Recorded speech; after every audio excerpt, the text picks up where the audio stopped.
इस देश के अंदर एथेनॉल ब्लेंडिंग को मैंडेटरी करने वाला नितिन गडकरी, एथेनॉल बनाने वाला नितिन गडकरी का बेटा। इसलिए हम लोग नारा दे रहे हैं कि E20 नितिन गडकरी 420। इसका जिम्मेवार कोई है तो गडकरी है। ऐसा मिलावटी तेल आपकी मोटरसाइकिल और गाड़ियों में जाता है और ये गन्ने किसानों के नाम पर अपनी जेब भरने का काम ही नितिन गडकरी कर रहा है। इसलिए हम लोग क्या धरना प्रदर्शन कर रहे हैं। गडकरी पर क्या बोले राहुल गांधी के बब्बर शेर? आखिर वो कौन कौन से मोर्चे हैं जिसमें इस वक्त सरकार बहुत बुरी तरह से घिरी हुई है, लेकिन एक्चुअली में उनको घेरने वाला कोई नहीं है? दोस्तों, E20 सहित ऐसे देश के कौन से ज्वलंत मुद्दे हैं जिस पर सरकार सहित देश जानना चाहता है कि LOP यानी कि राहुल गांधी क्या सोचते हैं? दोस्तों, अब जो बात मैं बोलने वाली हूँ, बहुत से लोग कमेंट बॉक्स में आकर मेरी आलोचना कर सकते हैं। बहुत सारे लोग बोल सकते हैं कि आप ऐसी बात कैसे बोल सकते हैं, लेकिन मैं हमेशा खरी खरी बोलती हूँ। दोस्तों, आपको बात अच्छी लगे इसलिए कोई बात नहीं बोलती हूँ। आपको जो बात पता होनी चाहिए, आपके विमर्श में होनी चाहिए, वो बात बोलती हूँ। दोस्तों, इस देश में इस वक्त अलग अलग मोर्चों पर सरकार बुरी तरह से घिरी हुई है।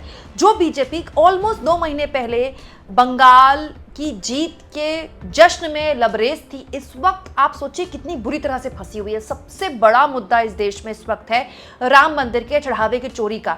बीजेपी RSS इसको कैसे भी हाइड कर ले, SIT के पीछे छुपा ले अपना चेहरा, लेकिन राजनीतिक और वैचारिक तौर पर बीजेपी के लिए ऐसी स्थिति है जिसमें उसके पास कोई जवाब नहीं है।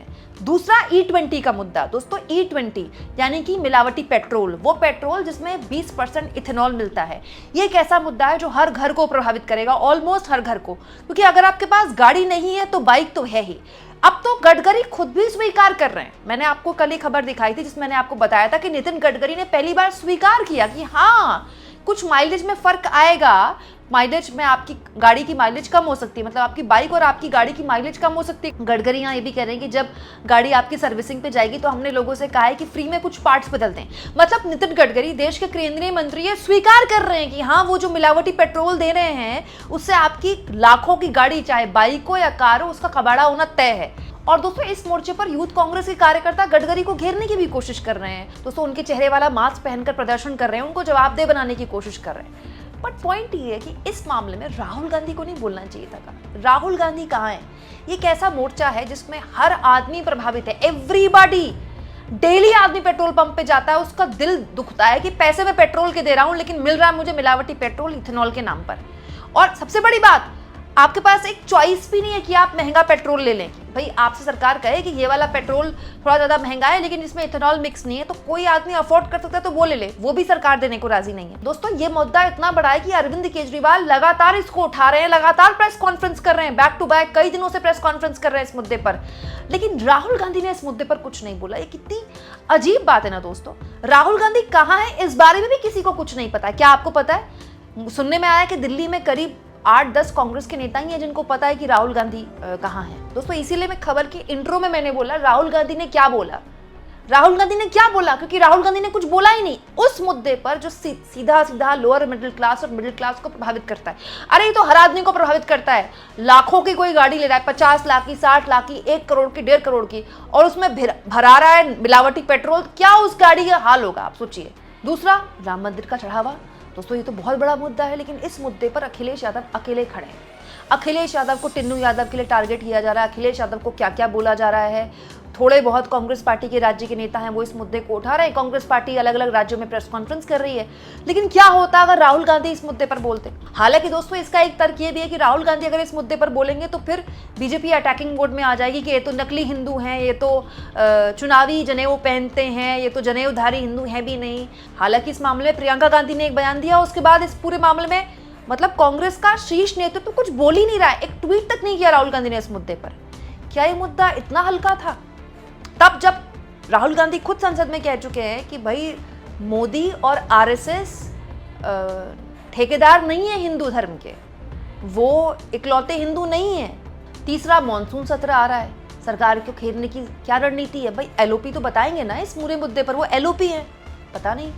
इसके अलावा दोस्तों, मॉनसून काफी लेट भी है जिसकी वजह से खरीफ की फसल प्रभावित हो सकती है। दोस्तों, इसको लेकर LOP के तौर पर सरकार को घेरने की क्या रणनीति है राहुल गांधी के पास?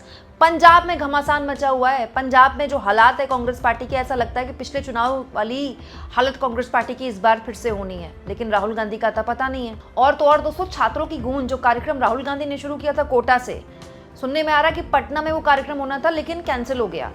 आगे कौन सी डेट है ये भी नहीं पता। अब प्रयागराज में होना है, उसके बाद वो कार्यक्रम होना है दिल्ली में। लेकिन पॉइंट ये है कि राहुल गांधी हैं कहाँ जब देश में इतने ज्वलंत मुद्दे हैं। चलिए माना कि राम मंदिर को लेकर गांधी परिवार पशुपेश में है, क्योंकि अगर राम मंदिर का मुद्दा गांधी परिवार उठाता है तो फिर पूरी बीजेपी को मौका मिल जाएगा, वो डिफेंसिव है फिर अटैकिंग हो जाएगी। लेकिन E20 का मुद्दा जब अरविंद केजरीवाल इस पर प्रेस कॉन्फ्रेंस कर सकते हैं तो राहुल गांधी क्यों नहीं इस पर प्रेस कॉन्फ्रेंस कर सकते? दोस्तों अब कहने वाले कहते हैं, कोई कहता है राहुल गांधी यूरोप में है, कोई कहता है कहीं है, मुझे नहीं पता राहुल गांधी कहाँ है, ठीक है। बट पॉइंट ये कि ऐसे हालात नहीं होने चाहिए ना।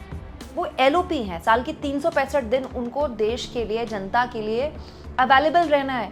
दोस्तों विपक्ष का काम तो सरकार से ज़्यादा होता है, जो काम सरकार नहीं करती वो काम विपक्ष का काम होता है करने का। लेकिन अचानक से कई दिन के लिए गायब हो जाना और कोई खोज खबर ना होना, पता नहीं वो कहाँ है, ये भी नहीं पता किसी को, ये एक जिम्मेदार नेता की पहचान नहीं है। तब जब राहुल गांधी खुद अपनी जो पूरा परिचय है, जो अपना पूरा एक उनकी छवि है, उसको बदलने में काफ़ी हद तक कामयाब रहे हैं। चाहे संसद में उनकी भागीदारी रही हो, सरकार को घेरने के अलग अलग मोर्चों पर उनका बोलना रहा हो। बहुत मोर्चों पर वो सरकार को पहले चेताते हैं और बाद में सरकार या तो वो करती है या फिर सरकार वो सही निकलते हैं, मतलब राहुल गांधी की बोली हुई बात सही निकलती है। तो भी इतने ज्वलंत मुद्दे पर राहुल गांधी का गैर हाजिर रहना ये कांग्रेस को कमजोर करता है और ये अपने आप में विपक्ष को एक बोलने का मौका देता है कि देखिए विपक्ष कहाँ है, विपक्ष को एक करने वाला कोई नेता ही नहीं है। दोस्तों प्रधानमंत्री इस वक्त विदेश दौरों पर रहे और वो पहले इंडोनेशिया गए, फिर ऑस्ट्रेलिया गए, फिर वो गए न्यूजीलैंड और हाल के दिनों में उनका विदेश में प्रेस कॉन्फ्रेंस ना करना एक बहुत बड़ा मुद्दा बन रहा है, ये सीरियस है।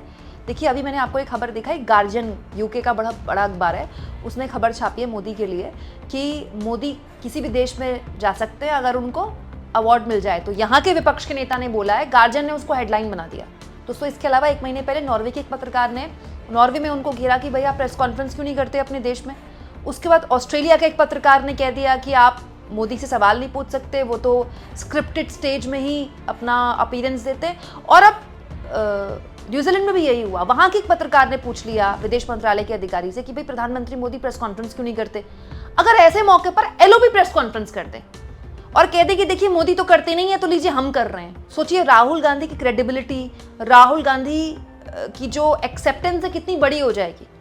इस वक्त जो बीजेपी का सबसे बड़ा मुद्दा है वैचारिक तौर पर हिंदुत्व का मुद्दा, जो उसके कट्टर समर्थक हैं वो तो अब भी उसके साथ हैं, लेकिन वो जो मतलब मुद्दों में उसके साथ होते हैं और जो अभी पिछले 8-9 साल से उसके साथ हैं, उनका एक विश्वास हिला है बीजेपी से, RSS से। ये बिल्कुल सही वक्त था उनको ये बताने का कि असली हिंदू नकली हिंदू क्या है, जो कि कांग्रेस बोलती है, जो कि राहुल गांधी बोलती है। लेकिन ये तो तब होता ना जब राहुल गांधी देश में है। अब आप सोचिए कटघरी को घेरने के लिए यूथ कांग्रेस के कार्यकर्ता सड़क पर उतर रहे हैं। अगर यहाँ पर राहुल गांधी होते या राहुल गांधी इस मुद्दे पर बोल रहे होते तो इन कार्यकर्ताओं को कितनी ऊर्जा मिलती। आपको क्या लगता है दोस्तों, कमेंट बॉक्स में जरूर लिखें।